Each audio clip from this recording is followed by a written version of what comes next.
अस्सलामुअलैकुम रहमतुल्लाहि व बरकातुहू। यूनानी शिफा खाने में आपका एक बार फिर स्वागत है, इस्तकबाल है। आज हम आपको जानकारी दे रहे हैं कोच बीज के बारे में।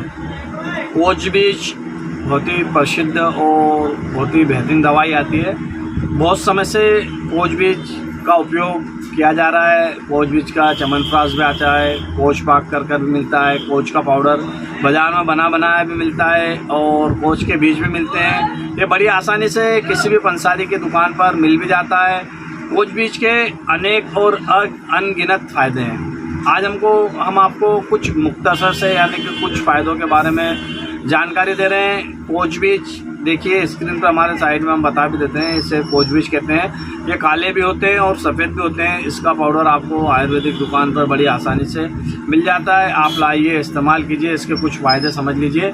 ये मल्टीपर्पज़ होता है यानी कि शरीर में ताकत देता है। जो लोग कमज़ोर हैं या दुबले पतले हैं वो लोग इसे इस्तेमाल कर सकते हैं। जिन लोगों को कमज़ोरी महसूस होती है, कमर हाथ पे जॉइंट में दर्द रहते हैं, वो लोग भी इसे इस्तेमाल कर सकते हैं। जिन लोगों को शुक्राणु की कमी है, वीर्य में पतलापन है, लिंग में कमज़ोरी है या नाइट फाइल वगैरह हो जाता है, वो लोग भी इसे अच्छे से इस्तेमाल कर सकते हैं। इसके अनगिनत फ़ायदे हैं। इसे आप चाहो तो शतावरी के साथ भी ले सकते हो, इसे चाहो तो आप सफ़ेद मूसली के साथ भी ले सकते हो, इसे चाहो तो आप अश्वगंधा के पाउडर के साथ भी ले सकते हो, इसे आप सिंगल भी ले सकते हो। इससे आपको कैसे इस्तेमाल करना है इसके बारे में हम आपको छोटी सी जानकारी देते हैं। इससे आपको रोज़ाना 5 ग्राम सुबह खाली पेट इस्तेमाल कीजिए। इसका पाउडर बना बनाया मिल जाएगा, आप लाइए।